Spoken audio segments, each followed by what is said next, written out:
नमस्कार, शाम की 6 बज चुके हैं और वक्त हो चला है न्यूज 18 अपडेट का। मैं हूं शुभ मिश्रा आपके साथ। चलिए करते हैं खबरों की शुरुआत और पहली खबर आपको वैशाली से बता दें, जहां परीक्षा में नकल करने का वीडियो सोशल मीडिया पर बड़ी तेजी से वायरल हो रहा है। वीडियो भगवानपुर के लक्ष्मी नारायण कॉलेज का है और शनिवार को कॉलेज में बीए पार्ट 3 की परीक्षा चल रही थी। तस्वीरों में आप खुद साफ तौर पर देख सकते हैं कि छात्र छात्रा खुलेआम नकल कर रहे हैं। परीक्षा हॉल में शिक्षक भी नजर नहीं आ रहे, लेकिन कोई छात्रों को नकल करने से नहीं रोक रहा। किसी ने इसका वीडियो बना लिया है और सोशल मीडिया पर यह वीडियो वायरल कर दिया गया।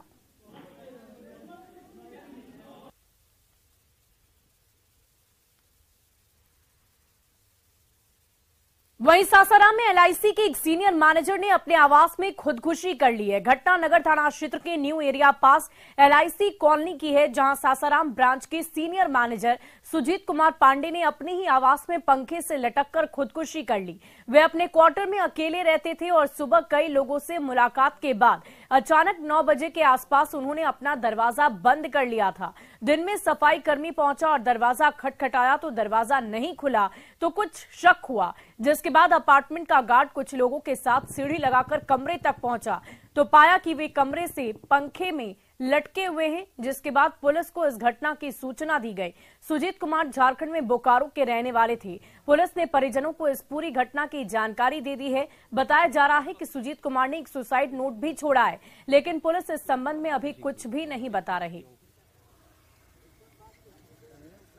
खिड़की से नहीं, अब दरवाजा ना खुला हुआ था, हमको जहाँ बेड पर लगा करके ऊपर जो किए हैं अब उसमें लटके हुए हैं। कौन चीज से लटके हुए थे? पंखा में सर। किधर से देखे आप? दरवाजे में हम लोग न गए, अब तो खोल करके इधर से चार आदमी, अच्छा 4 आदमी का देख रहे हैं लटके हुए हैं इसमें। अब हम लोग तो हमारा तो सर रुवाई बढ़ने लगा, सुनील सर भी रोने लगे। 2 आदमी अब नीचे हम ऊपर आए तब आपके पास। कौन है ये? एबीएम साहब है। वहीं समस्तीपुर में मारपीट का वीडियो सोशल मीडिया पर बड़ी तेजी से वायरल हो रहा है। वीडियो में साफ दिख रहा है कि 2 पक्षों के बीच मारपीट हो रही है, जिसमें एक पक्ष लाठी डंडे से लैस होकर दूसरे पक्ष के लोगों की पिटाई कर रहा है। मामला भूमि विवाद का बताया जा रहा है। मुफस्सिल थाना क्षेत्र के पोखरेरा गांव का ये वीडियो 1 सप्ताह पहले का बताया जा रहा। हालांकि न्यूज 18 इस वायरल वीडियो की पुष्टि नहीं करता है।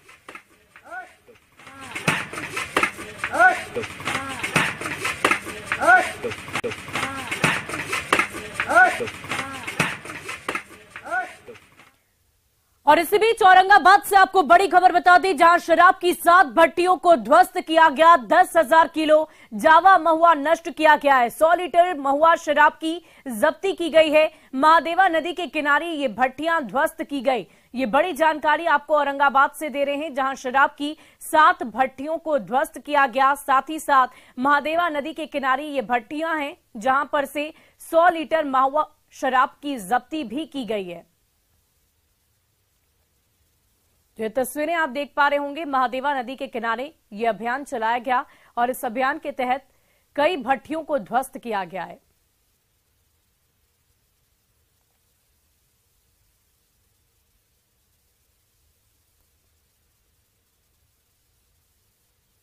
तो ये तस्वीरें हम आपको औरंगाबाद से दिखा रहे हैं। देखिए, 100 लीटर महुआ शराब की जब्ती की गई है और 1-2 नहीं बल्कि कुल मिलाकर 7 शराब की भट्टियों को ध्वस्त कर दिया गया है। ये तस्वीरें आप स्पष्ट देख लीजिए। शराब की 7 भट्टियों को ध्वस्त किया गया। लगातार उत्पाद विभाग की तरफ से बड़ी कार्रवाई की जा रही है और इसी कड़ी में 10,000 किलो जावा महुआ नष्ट किया गया।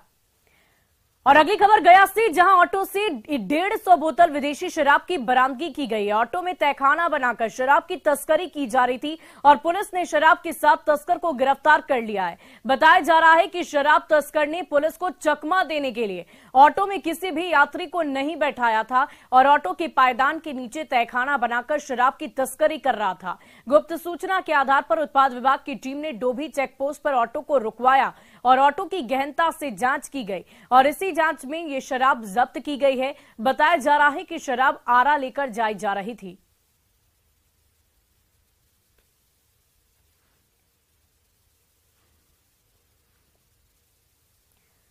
और इस बीच नवादा से आपको बड़ी खबर बता दी, जहां 2 साइबर ठगों की गिरफ्तारी की गई है। 1 करोड़ 1 लाख रुपए बरामद की गए। दिल्ली के कारोबारी से ये ठगी की गई थी और 16 मोबाइल 25 एटीएम कार्ड भी जब्त किए गए। नवादा से ये बड़ी जानकारी आपको दे रहे हैं, जहां एक बड़े साइबर ठग को गिरफ्तार किया गया है। 2 साइबर ठगों की गिरफ्तारी की गई और इतना ही नहीं, उनके पास से 16 मोबाइल 25 एटीएम कार्ड भी जब्त किए गए।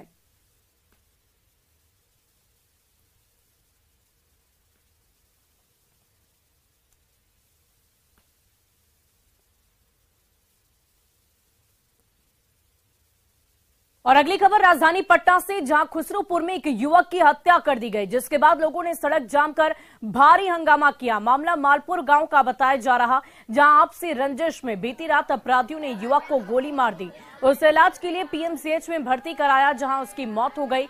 घटना से गुस्साए लोगों ने हिमजापुर के पास शव को सड़क पर रखकर 4 लेन को घंटों जाम कर दिया, जिससे यातायात व्यवस्था बुरी तरह से बाधित हो गई। मौके पर पहुंचे सिटी एसडीओ फतुहा डीएसपी ने लोगों को समझा बुझाकर मामले को शांत कराया, जिसके बाद 4 लेन पर परिचालन सामान्य हो पाया। फतुहा डीएसपी राजेश कुमार मांझी ने दोषियों के खिलाफ कठोर कार्रवाई का भरोसा दिलाया। जी सर, हमारा बच्चा 3 आदमी से यहाँ पचरुखिया के निमंत्रण कल था जी, भोज के भोज खाकर जा रहा था और उन लोग पहले ही से दंगा कर रहा था। देवी थान से पश्चिम उसका अपना घर के सामने जब गया ना, उसको घर के सामने जी वो कोठे पर से गोली मार दिया है जी। हमारा बच्चा के लग गया है कि वही आँख। क्या नाम है बच्चा का? राम प्रताप। जानकारी मिली है, हम लोग रात में भी आए थे और बड़ी भारी घटना हुई है। प्राथमिकी भी दर्ज करने की कार्रवाई की जा रही है और जो भी उसमें नामजद अभियुक्त बनेंगे या जो भी इसमें सम्मिलित रहेंगे उसकी गिरफ्तारी हम लोग करेंगे। दुखद घटना हुई है, इसको लेकर के जो लोगों के बीच में जो इस तरह की बातें आई हैं उसके ऊपर भी छानबीन किया जा रहा है और जो दोषी होंगे उन पर कार्रवाई भी होगी। फिलहाल जो मृतक हैं उनको जो पारिवारिक सहायता हो सकती है उसको लेकर के स्थानीय मुखिया भी हैं। और अगली खबर बांका से, जहां अपहरण कर पशु व्यवसाय की हत्या का सनसनीखेज मामला सामने आया है। घटना बेलहर थाना क्षेत्र के बगधसवा जंगल और जमुई के लक्ष्मीपुर जंगली क्षेत्र का बताया जा रहा। बताया ये गया कि मोहम्मद आमिर खस्ती खरीदने के लिए आकाश हांसदा के पास बगधसवा गया था। दोनों वहां से जंगल की तरफ गए, लेकिन 2 दिनों तक वापस नहीं लौटे। बाद में मोहम्मद आमिर के ही मोबाइल से उसके घर 10 लाख की फिरौती का फोन आया। परेशान घर वालों ने जंगल में उसे ढूंढने की लाख कोशिश की, लेकिन उसकी बाइक मिली और फिर उसका शव मिला। मुखिया जी। और खबर गिरिडीह के डुमरी से, जहां NH-19 पर यात्रियों से भरी बस और ट्रक के बीच जोरदार टक्कर हो गई। हादसे में बस पर सवार लगभग आधा दर्जन से ज्यादा यात्री जख्मी हो गए। उन्हें एम्बुलेंस से डुमरी के रेफरल अस्पताल में एडमिट कराया गया। ये बस चौपारण से कतरास की ओर जा रही थी और तभी पीछे से तेज रफ्तार ट्रक ने बस को जोरदार टक्कर मार दी, जिससे बस डिवाइडर को पार करते हुए सर्विस रोड में चली गई। हादसे के बाद से घटनास्थल पर चीख पुकार मच गई है।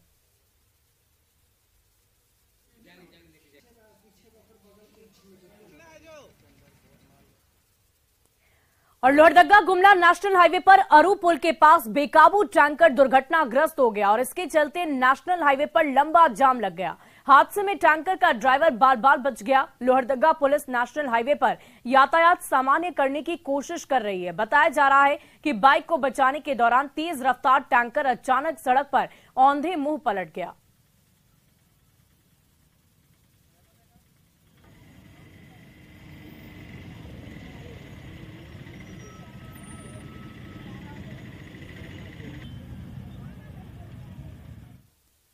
और खबर धनबाद से, जहां अंबेडकर नगर कॉलोनी में छात्रों के 2 गुटों में जमकर मारपीट हुई, जिसमें 6 लोग जख्मी हो गए। बताया जा रहा है कि ये पूरा मामला प्रेम प्रसंग के कारण हुआ और इसकी शुरुआत भी यहीं से हुई। मामला मारपीट तक पहुंच गया। सूत्रों के अनुसार मारपीट के दौरान गोली भी चली है। मामले की जानकारी पर पुलिस मौके पर पहुंची और मामले को शांत कराया।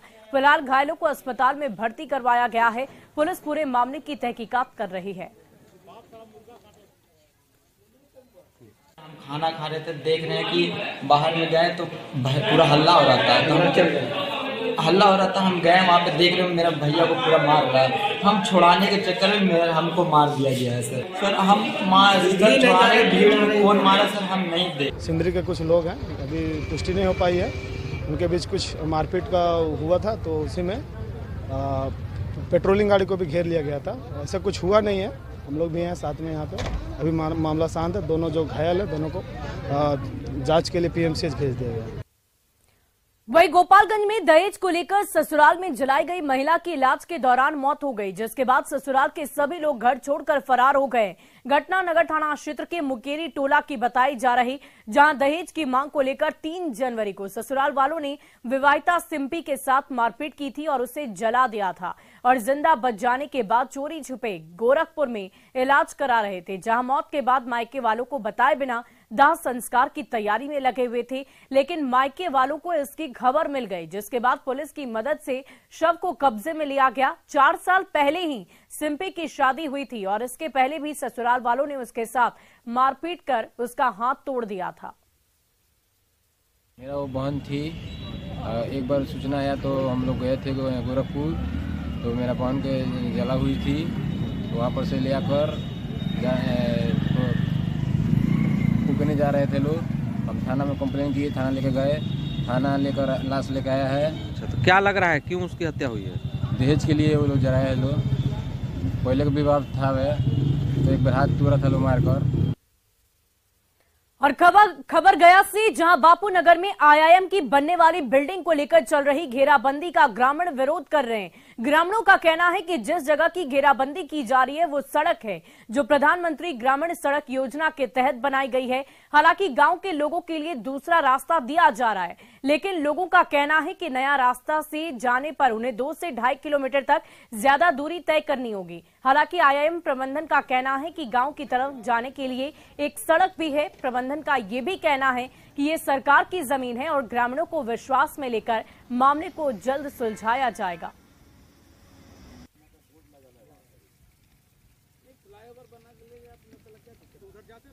यहाँ पे रोड के लिए, रोड काफ़ी पुराना है, जब तक हम लोग बचपन में थे उससे पहले ही से हमारे गार्जियन जो थे उससे पहले से ये रोड है, और अभी इनके द्वारा ये बंद करने का प्रयास किया जा रहा है। किनके द्वारा? ये आईआईएम की तरफ से मिला है हम लोगों की, आप लोगों का रोड बंद कर दिया जाएगा, जो कि ये काफ़ी यहाँ से बच्चा लोगों का स्कूल, सारा जो भी स्कूल का बस आता है वो रोड पे ही आता है सामने। अगर वो जाके रोड से पकड़ता है तो बच्चा को 2 किलोमीटर एक्स्ट्रा जाना होगा। बोलते हैं हमको मिला है, इनको जमीन मिला है ना कि रास्ता मिला है। ये रास्ता मगध यूनिवर्सिटी से नो ऑब्जेक्शन लेकर बनवाया गया है, बाद में मतलब इसको पक्कीकरण किया गया। ग्रामीणों के द्वारा बनवाया गया? नहीं, गवर्नमेंट के द्वारा बनाया गया है। ग्रामीणों ने इसको नहीं, ग्रामीणों ने इसको चलने के लायक बनाया था, लेकिन सरकार ने इसको प्रधानमंत्री सड़क योजना, ग्राम सड़क योजना से इसका निर्माण हुआ। वहीं बिहार में पंचायत उपचुनाव का कार्यक्रम एक बार फिर से टल गया है। दरअसल राज्य निर्वाचन आयोग ने पंचायत उपचुनाव को लेकर सरकार के पास अनुशंसा भेजी थी और पंचायती राज विभाग को 4 जनवरी 2030 को इसकी अधिसूचना भी जारी करनी थी, लेकिन समय पर अधिसूचना जारी नहीं होने के कारण अभी 11 जनवरी से होने वाला नामांकन कार्य टल गया है।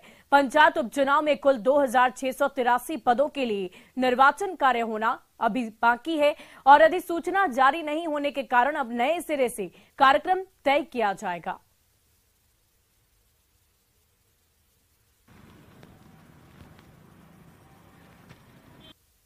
बिहार में पंचायत उपचुनाव का कार्यक्रम फिलहाल टल गया है। पहले से जो कार्यक्रम तय था उसके अनुसार पंचायती राज विभाग द्वारा 4 जनवरी को इसको लेकर अधिसूचना जारी करनी थी, लेकिन अधिसूचना निर्धारित समय पर जारी नहीं होने के कारण अब 11 जनवरी से शुरू होने वाला नामांकन का कार्य नहीं होगा। अब ऐसे में फिर से नए तारीख का इंतजार किया जा रहा है। जनवरी 11 से जो नामांकन की प्रक्रिया शुरू की जानी थी उसको लेकर राज्य निर्वाचन आयोग द्वारा पंचायती राज विभाग को पंचायत उपचुनाव कराने संबंधी अधिसूचना जारी करने की अनुशंसा नवंबर 2022 में ही कर दी गई थी। इसको लेकर 25 नवंबर 2022 को मतदाता सूची का अंतिम प्रकाशन की तिथि निर्धारित की गई थी। साथ ही मतदान कराने को लेकर अधिसूचना जारी करने की अनुशंसा उसी समय की गई थी कि 4 जनवरी को जो चुनाव होगा उसके लिए जो पंचायती राज विभाग है वो अधिसूचना जारी कर देगा। लेकिन अब इसके लिए फिर से नए तारीख की घोषणा की जाएगी और कुल 2682 रिक्त पदों के लिए प्रतिनिधियों का निर्वाचन जो किया जाना है, इसके लिए अधिसूचना जारी होने का कार्यक्रम नए सिरे से तय किया जाएगा। आयोग ने 1 फरवरी 2023 को मतदान कराने की तिथि भी निर्धारित की थी। आयोग द्वारा जिलों से जो रिक्त पद हैं उसके लिए जिलावार सूची भी मांग ली गई है। तो एक बार फिर से इंतजार करना होगा और देखना होगा फिर से नामांकन प्रक्रिया जारी करने की कौन सी तारीख तय होती है और मतदान कराने के लिए जो समय निर्धारित किया गया है वो उस तिथि पर मतदान हो पाता है या फिर मतदान की नई तिथि घोषित की जाएगी। कैमरा पर्सन दीपक के साथ संजय कुमार, न्यूज 18 पटना। वहीं बिहार में बांका से शुरू हुई कांग्रेस की भारत जोड़ो यात्रा भागलपुर पहुंच गई है, जहां पार्टी के प्रदेश अध्यक्ष और प्रभारी सहित कई बड़े नेताओं ने एक होटल में यात्रा के मकसद के बारे में जानकारी दी। प्रदेश अध्यक्ष अखिलेश सिंह ने कहा कि केंद्र सरकार की मनमानी और देश की समस्याओं को लेकर ये यात्रा की जा रही है। वहीं प्रदेश कांग्रेस के प्रभारी भक्त चरण दास ने कहा कि केंद्र और राज्य की सत्ता में बैठने के लिए धार्मिक उन्माद फैलाया जा रहा है, जिसे रोकना ही कांग्रेस की इस यात्रा का मकसद है। जो पिछले 8 साल से लगातार प्रजातांत्रिक इंस्टीट्यूशंस पर हमले हो रहे हैं, उन इंस्टीट्यूशंस को कैसे बचाया जाए, कैसे अपनी परंपरा को सुरक्षित रखा जाए। जो हम लोगों ने इस देश को ब्रिटिश हुकूमत से आज़ादी दिलाने का काम हम लोगों के पुरखों ने किया था। और धार्मिक तनाव किस लिए हो रहा है? ना वोट में जाने के लिए, सत्ता में बैठने के लिए, राज्य में सरकार अख्तियार करने के लिए, केंद्र में सरकार अख्तियार करने के लिए। सरकार में बैठने के बाद जो कुछ हो रहा है आप देख रहे हैं, बेरोजगार का मुद्दा पीछे पड़ गया।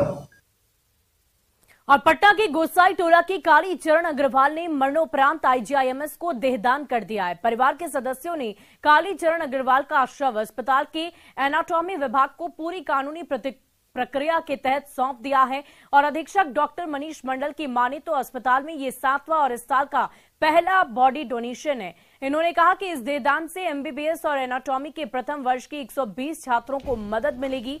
वहीं पीजी के छात्र भी इस शरीर का विज्ञान का अध्ययन और शोध कर सकेंगे। उन्होंने कहा कि लोगों को देहदान के प्रति जागरूक होना होगा। इस दौरान दधीची देहदान समिति के सदस्य विधायक संजीव चौरसिया भी वहां पर मौजूद रहे।